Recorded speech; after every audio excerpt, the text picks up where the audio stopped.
Macron. He may be in Paris, but can't shake those questions about Moscow.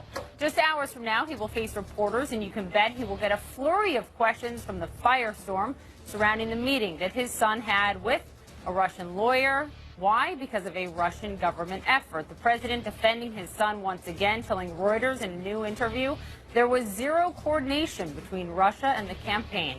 Let's begin this morning with our senior White House correspondent, Jeff Zeleny, who has the background of the Champs-Élysées instead of the White House. Just traveled over there on Air Force One. So the message today from the president will likely not be about Moscow, but he will face questions about it. Good morning, Poppy. That is certainly the expectation, because the president is going to do something today he very seldom does, that is take questions from reporters. He'll be attending a news conference later today alongside French President Emmanuel Macron. He'll be taking 2 questions from U.S. reporters and 2 questions from French reporters. And, of course, the matter at hand, regardless of where he is, still questions about the Russia allegations, the Russia revelations that have really dogged and overshadowed the agenda for the White House this week. But it is important to note the president's back in Europe for the second time in less than a week, accepting the invitation of the French president, the new French president, to be here for the Bastille Day celebration tomorrow, which is also marking the 100th year of the U.S. participation, the entry into World War I. So President Trump tomorrow will be lining the parade route, watching the U.S.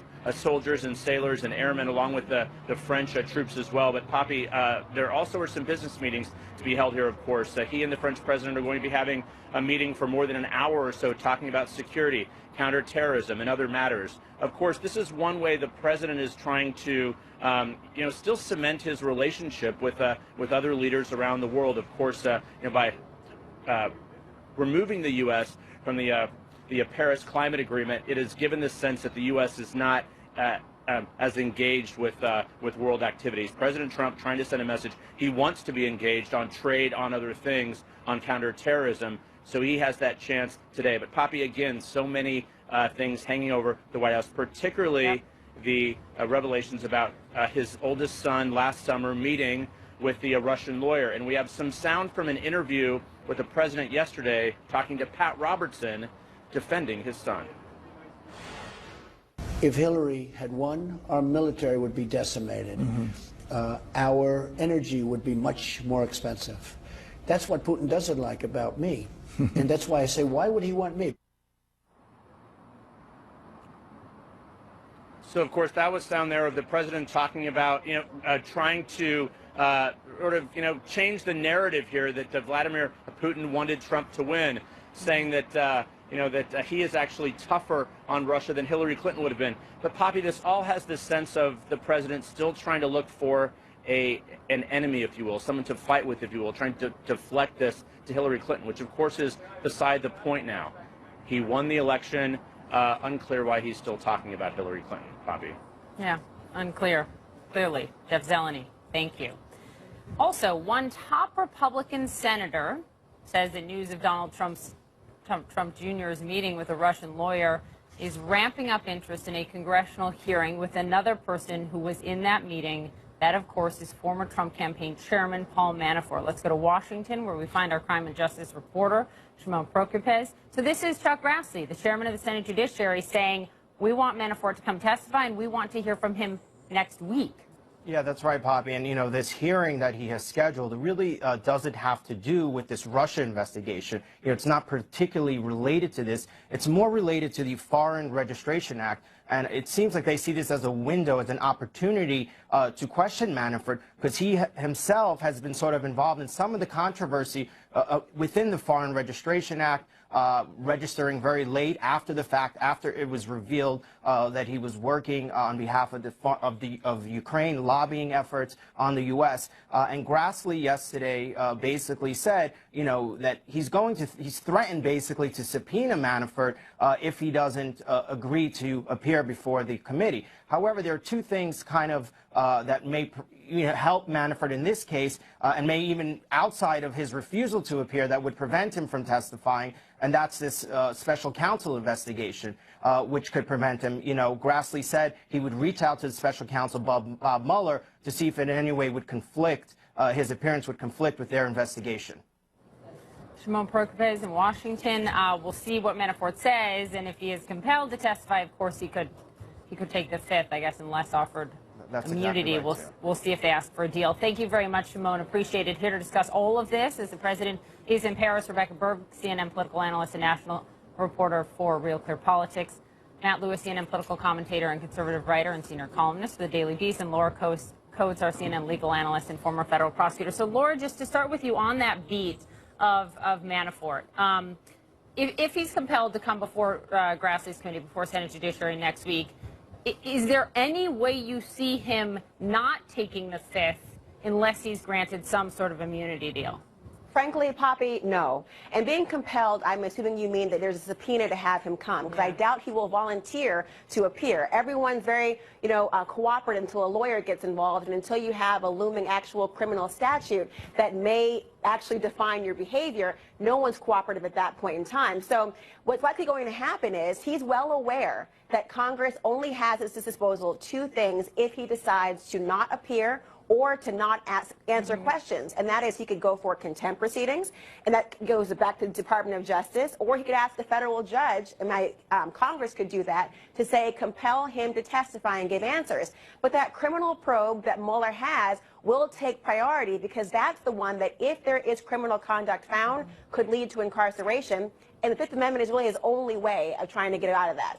Is there any reason that the Department of Justice, Laura, just to button this up, would grant him immunity? Because remember, this is what Michael Flynn asked for through his attorney. I have a story that I want to tell if, basically, I'm protected to tell it. Any way DOJ do you think would agree to this? At this point in time, they have zero incentive to do so. It'd be premature to give it. Remember, their goal is to try to figure out there's a counter-espionage undertaking in the United States related to the 2016 election. Who was involved? Who are the biggest fish? Who are the different arms of whatever happened there? And so if this is the beginning, or perhaps the tip of the proverbial iceberg that would lead them to figure out who really is at fault, if anyone, why would you make that decision at this premature basis, which would basically immunize anybody who right now is under this microscope? They have zero incentive to do so. All right, so Matt Lewis, reading the transcript of this Reuters interview yesterday, I wish it was on camera so that we could play it for everyone, but with the president, this is the line that I think stood out to me the most. The president said, quote, somebody did say if he did do it, he's talking about Putin and Russia hacking the election, somebody did say if he did do it, you wouldn't have found out about it, which is a very interesting point. Two questions. Is this the president once again questioning whether or not Russia hacked the election? And at the very least, is this not him complimenting Putin's intelligence? Yeah, I think it's both things, and I think it's weird that Donald Trump is engaging, I think, at all in this level of, this is the kind of thing maybe that pundits should be talking about, or college students in dorm rooms. The fact that he's engaging in this intellectual exercise of well, trust me, if Putin had actually wanted to hack the election, we wouldn't have heard anything about it, attributing these almost superpowers to Vladimir Putin. I think it's just part and parcel of a larger story, a larger narrative, which is that Donald Trump should be focused on other things other than trying to weigh in on. Close Day with Chris Cuomo and Allison Camerata. Good morning, everyone. Welcome to your new day. It is Wednesday, July 13th, 8 o'clock here in the East. Chris is off. John Berman joins me this morning. Great to have you. Good to be here. Okay, up first, President Trump is in Paris, and he is ready to meet with President Macron. But all the focus at this hour is on this upcoming press conference. It'll be just a few hours from now, and Mr. Trump has been out of the public spotlight all week, but he will not be able to escape questions about, we assume, the email, his son's email scandal that has been gripping Washington, because the president's going to be facing questions from journalists today. The president's still defending Don Jr., insisting that many people would have taken that meeting with a Russian lawyer to get dirt on an election rival. Now, all of this is going on as the battle for health care heats up. A crucial moment today on Capitol Hill. Senate Republicans will unveil the latest version of their bill to repeal and replace Obamacare. Have enough changes been made to get enough votes to pass? CNN's Sarah Murray kicks off her coverage. She's traveling with the president in Paris. Sarah. President Trump is slated to take questions today alongside French President Emmanuel Macron. This as a political firestorm is still brewing back in Washington. This one centered on the president's own son, Donald Trump Jr., and his meeting with a Russian lawyer. Now, this will be President Trump's first opportunity out in public to take questions about the latest Russia revelation that's rocking the White House.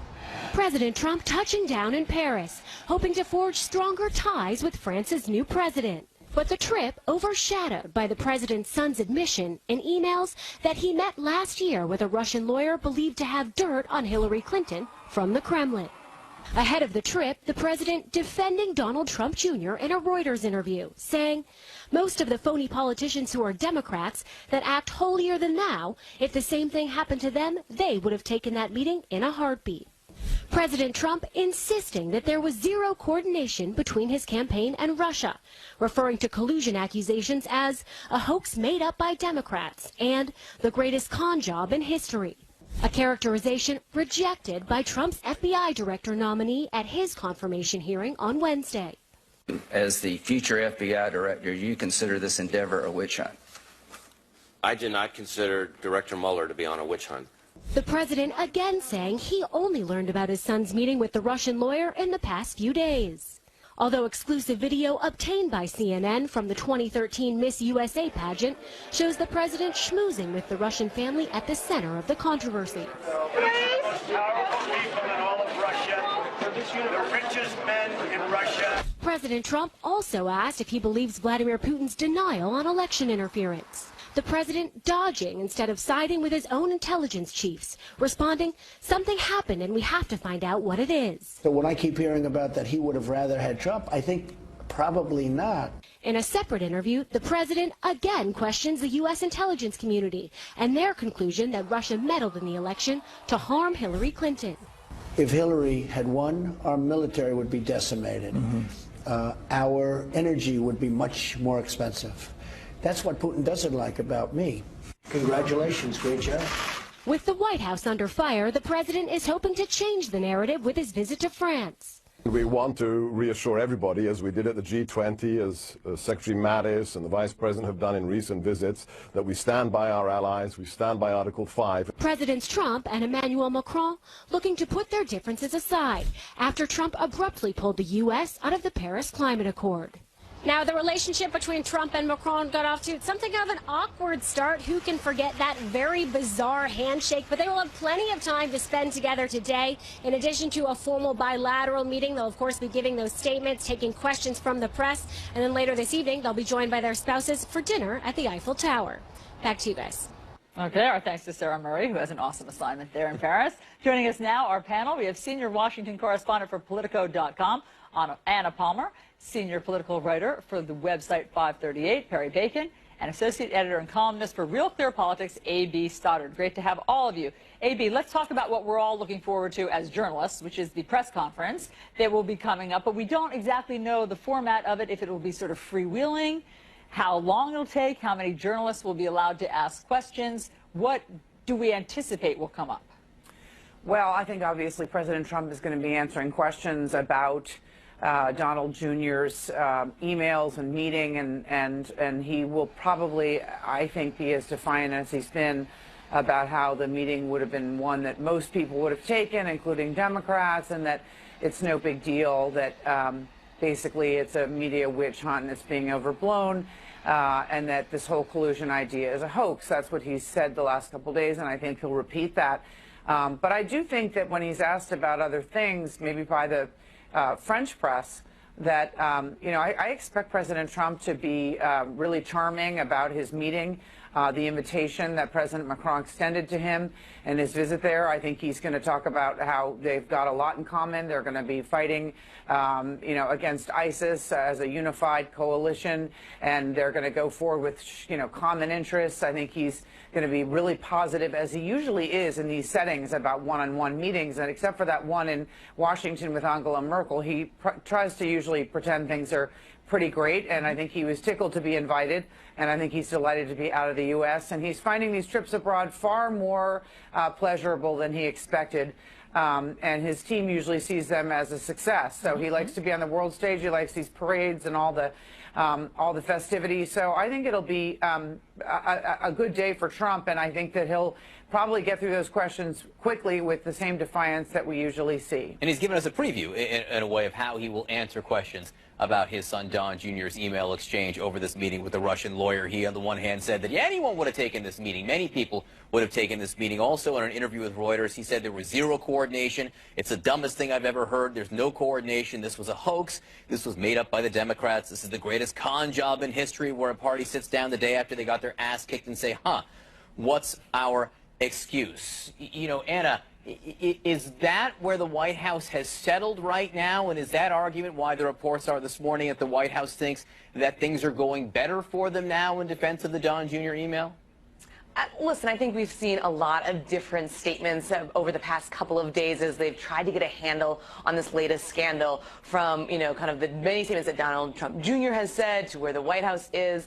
I think that, Donald Trump, the president, loves to kind of control the narrative. He did his television interview, the first one in a long time that wasn't on Fox News. He did an interview with Reuters. So this is a preview in terms of where he thinks the biggest of the kind of win for them is to say, this is nothing. I was in the Capitol yesterday. I'll be there today. And let me tell you, senators and House members think this is a big deal, Republicans and Democrats, and they are very excited and interested in terms of pressing, Don Jr. and some of these other people about what exactly happened in this meeting. And let's talk about that, Perry, because Don Jr. is not in the administration. He's not Michael Flynn. And some of these other threads do seem to kind of evaporate after a while. Why are the Don Jr. emails in a different category? I mean, mainly because this is the first kind of explicit thing where we've had someone, Donald Jr. is not Carter Page. He's someone who's Donald Trump's son. He's still in Donald Trump's circle, I assume.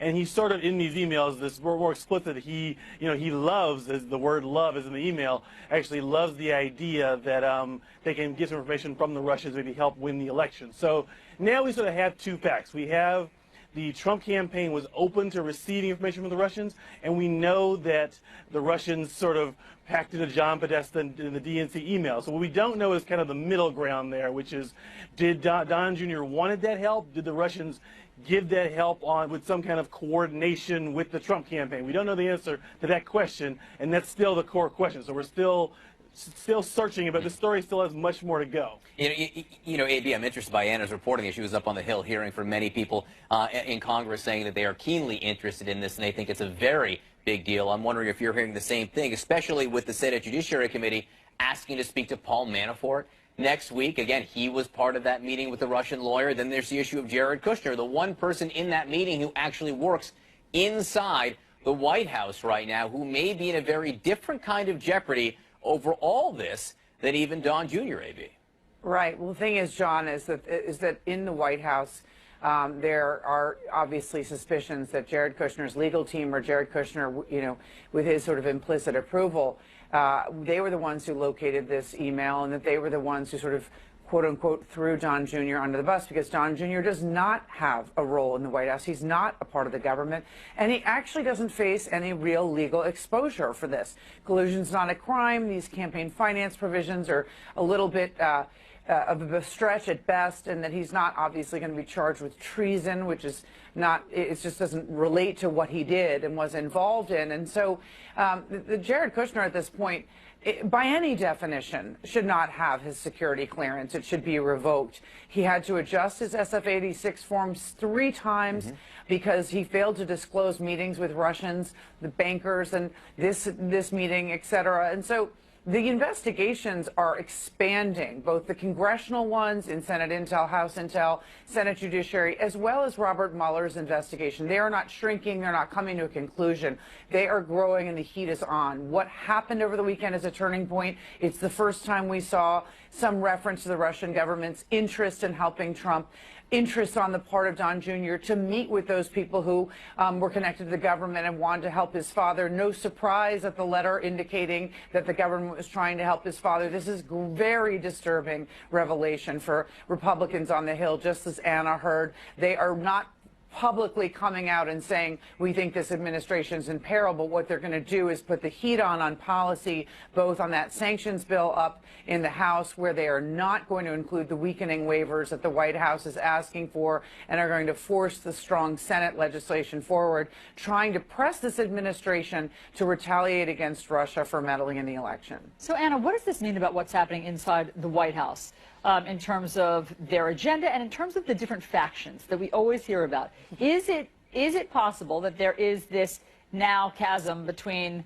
Don Jr., the president's son, and Jared Kushner, the president's son-in-law? There's a lot of palace intrigue, you know, every day, every week, who's up, who's down. You know, there was some reporting earlier this week about Ryan Priebus, and somehow the chief of staff, this was kind of coming down on him when, you know, I think we put in playbook, there's actually no way that this has anything to do with him.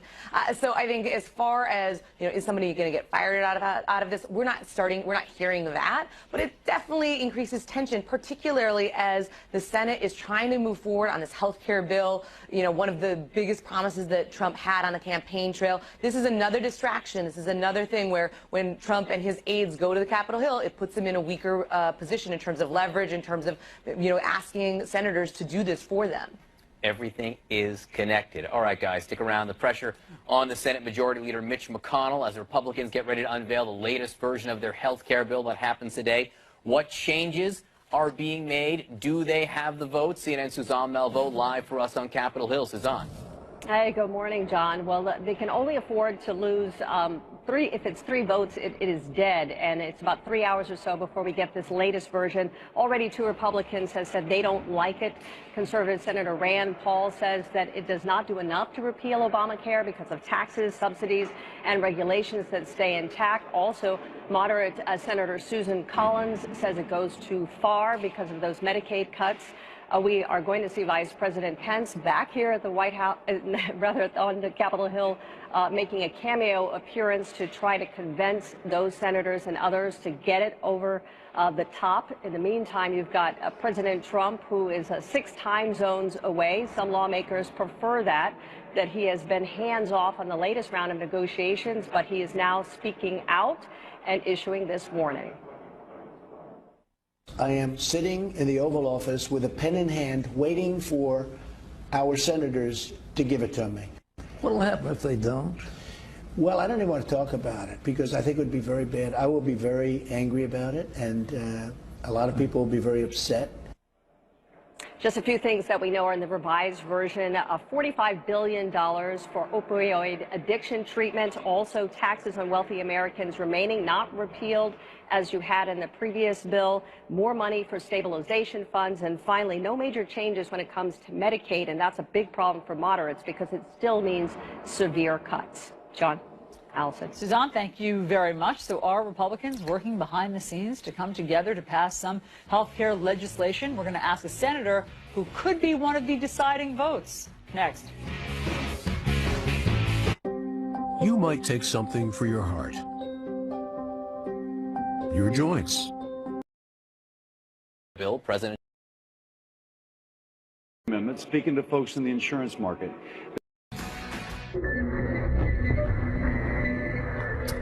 All right, Senate Republicans will unveil the latest version of their health care bill. President Trump sending this message to his party as they're struggling to find common ground. I am sitting in the Oval Office with a pen in hand, waiting for our senators to give it to me. What will happen if they don't? Well, I don't even want to talk about it because I think it would be very bad. I will be very angry about it, and a lot of people will be very upset. Joining us now, Republican Senator in position, Bill Cassidy of Louisiana. Senator, thank you so much for joining us. We've had some very interesting discussions on health care, a few hours away from Mitch McConnell unveiling what he's going to do here. Can you give us a preview of where you think this is headed today? Well, we will hear about the bill. We'll discuss it around 11:30. Speak to it even longer at lunch. I'm providing lunch today, good seafood from Louisiana, so I'm looking forward to my lunch.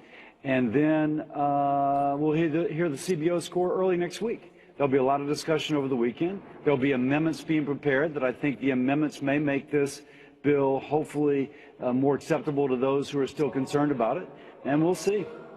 We know you're going to approve of lunch. The question is, will you end up approving of the health care bill, Senator? Ted Cruz, Senator Cruz of Texas, is offering an amendment which would allow states to opt out of basically some of the essential health benefit guarantees, as long as they also offer a version of sort of the Obamacare guarantees. Is that an amendment you could support? So I've been working with Senator Cruz, looking at that particular amendment, speaking to folks in the insurance market. The question is, will it be two risk pools in which, you know, you're on your own if you get a car wreck, or is it going to be a common risk pool in which everybody kind of does what insurance does, using the law of big numbers? So if a young person gets in a car wreck, there's actually an insurance pool to help them. And so the insurance companies right now seem to tell us that that may not work the way that Senator Cruz has initially constructed it. I'll be discussing with him possible alternatives. We'll see. Right. I mean, this process of amendments is actually the process of getting us closer to yes, and I look forward to that process of amendments. One of the issues that some people say when they look at that, some critics say, is it removes the price protections for people with pre-existing conditions. Yes, they might still be offered insurance under that one plan. That's sort of the exception in there, but the prices on it, the rates on it could be hiked substantially, which to me, when I was looking at it, would seem to violate your rule, which, you know, you made famous in a discussion we had, the Jimmy Kimmel test, which is that everyone should be able to afford the health care that they need. That would seem to be a problem in terms of being able to afford something if you had pre-existing conditions, correct? It could be a problem. Now, one thing that the bill does have that we know of is a large amount of money for states to put in what is called a stabilization fund. And so it could be that we can, states could do what Maine did prior to Obamacare and have a reinsurance pool so that those folks who have a pre-existing condition would be reinsured, and so that would keep the premiums lower for that person, but also for the entire group.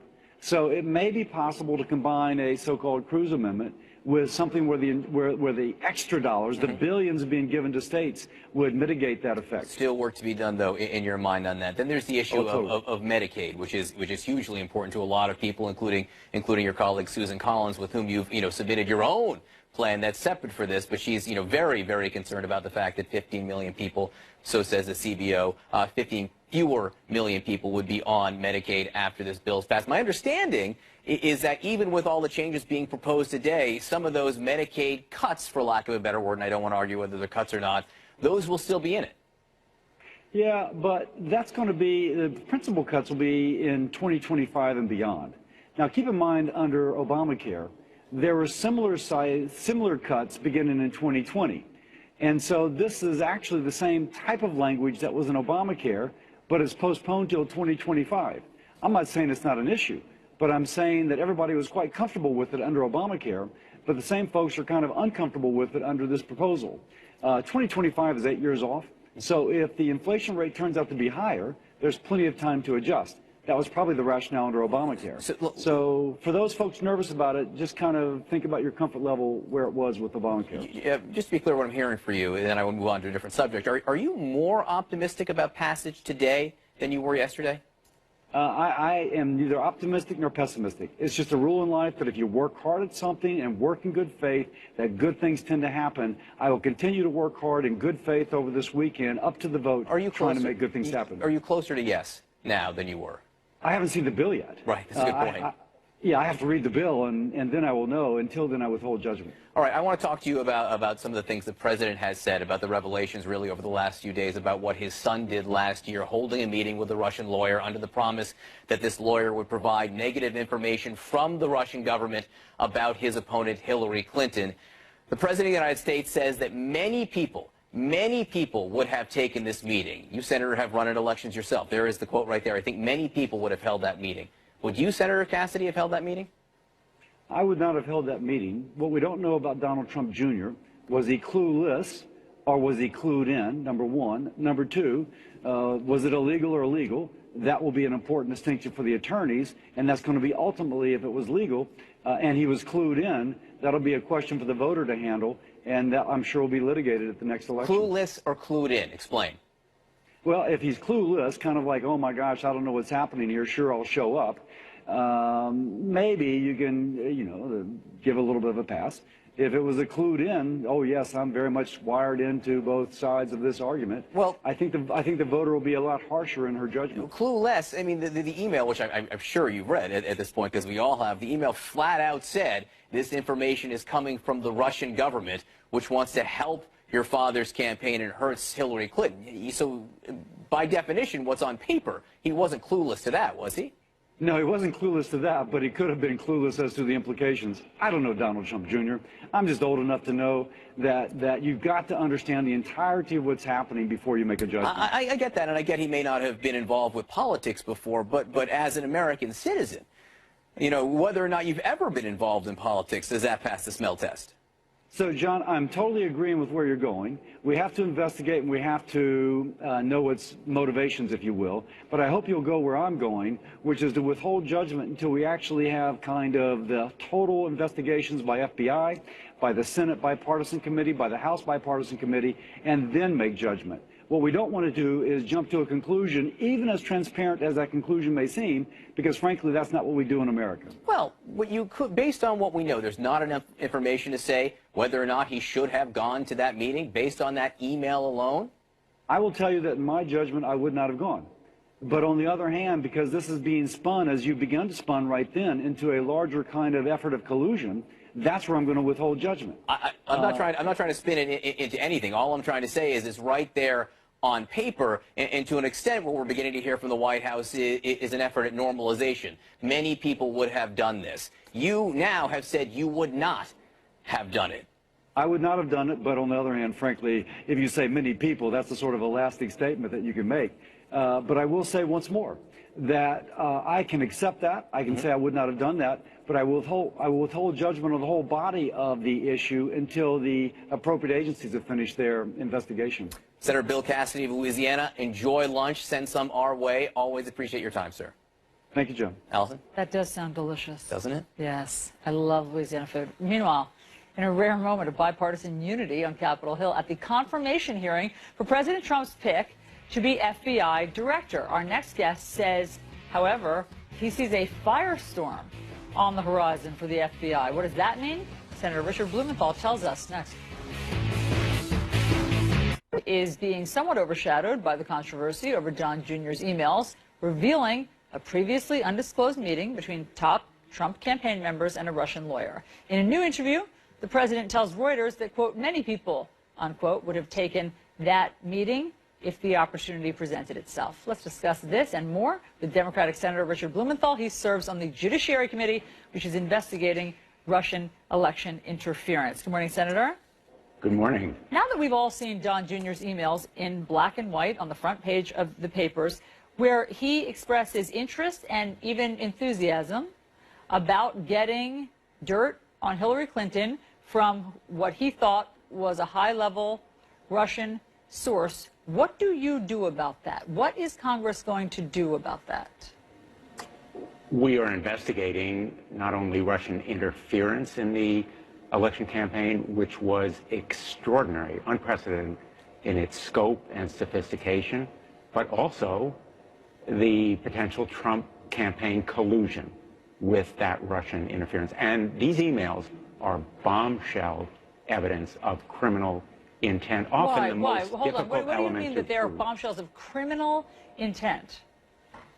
What they show is, as you said so well just a few minutes ago, interest and enthusiasm for working with the Russians on interfering in the election. And well, hold on a second. I just want to press back on this because it's not criminal, it's not a crime to develop opposition research on your opponent. Correct. Not if it comes from legitimate sources and it's obtained by legitimate means. If it's obtained by hacking into the DNC, which is a violation of law, it involves a conspiracy to violate the law and the intent on the part of Manafort, Kushner, Trump Jr. to be part of that illegal effort. But you're connecting these two things, which we don't see a nexus of. You're connecting the Russian hack at the DNC with whatever this meeting was that Don Jr. was trying to arrange. The meeting was to obtain information. The hacking was the means to obtain that information. And there is more evidence that has to be elicited. No question that we're very far from criminal charges here and from proof beyond a reasonable doubt. But if you're asking what's the significance of these emails, it is criminal intent, which is often the most difficult part of any case to prove. You know, these words, I love it, will haunt Donald Trump Jr. I can see a prosecutor's closing argument repeating those words again and again and again because they show what the purpose and motive was of this meeting. They show intent, but what's the name of that crime? What's the name of the crime that loves opposition research? If you want the specific statutes that may have been violated, 18 United States Code 1030, which is cyber fraud and abuse, the other conspiracy statutes that forbid defrauding the United States government by interfering with elections committed by the Russians. No question that the Russians interfered with our elections. The only question is whether Trump Jr., Manafort, Kushner, on behalf of the Trump campaign, were part of a conspiracy to do so. Are you saying that in your mind this rises to the level that Tim Kaine suggested, Senator Tim Kaine suggested, of treason? It could rise to the level of espionage and treason if it involved participation in a conspiracy, in effect, to undermine the lawful functions of the United States government by a foreign power. Remember, Russia is a dangerous adversary who attacked the United States. I'd argue to you that it was an act of war by an enemy operating to try to interfere with our elections, the core of our democracy, an attack on this country, and to participate in a conspiracy to accomplish that end, in my view, could well amount to treason. Now, again, we are far from charges or indictments here, not to mention conviction. But, Senator, I mean, what if this is what the White House says? The naivete of a political neophyte who met with somebody who misrepresented herself. She didn't have anything. She didn't proffer anything. She didn't offer up any sort of oppo research or anything. And it all kind of disintegrated when they got in there. Well, a conspiracy need not accomplish all of its ends. In effect, the ends here to interfere with the election was accomplished, maybe not in this meeting, but again, the meeting itself was part of a larger train of events, part of a mosaic, and a prosecutor will have to put together that tapestry. I know from my own experience as a federal prosecutor, not always easy to do so, but emails show a critical element here that the Trump campaign was saying, we're open for business, we'll deal with you. And that is absolutely bombshell evidence. I know that you talked to the FBI director, the nominee for FBI director, Christopher Wray, yesterday, and I know, correct me if I'm wrong, that you will support him as becoming the FBI director, but you said in that conversation that you foresee a firestorm brewing that will threaten the FBI. What does that mean? That means, very simply, we may see a repeat of James Comey being fired. The threat to the political independence of the FBI, the threat to its integrity and its dedication to the rule of law may again be threatened, especially as its investigation through the independent counsel comes closer and closer to Donald Trump himself, through his son, through his son-in-law, through his former campaign manager. And so my question to Christopher Wray was, will you resign if the president demands a pledge of loyalty or asks you to go white on someone, as he did with James Comey? And he was unequivocal and very convincing, not only in that hearing yesterday, but also when he spoke to me privately that he would resign. And he also said very tellingly that the investigation ongoing by Special Counsel Mueller is not a witch hunt. The president's called it a witch hunt, but Christopher Wray, the next director of the FBI, I hope, has said it's no witch hunt. It should be pursued vigorously. Senator Richard Blumenthal, thank you very much. Nice to have you on New Day. Thank you. John. All right, thanks, Allison. Scientists, they have their work cut out for them as a huge iceberg breaks off the Antarctic Peninsula. Is this climate change at work? And where's this iceberg headed next?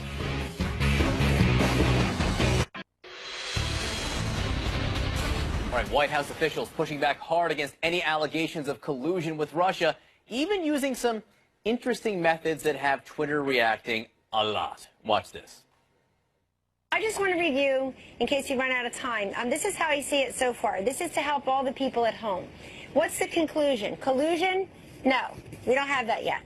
I see illusion and delusion.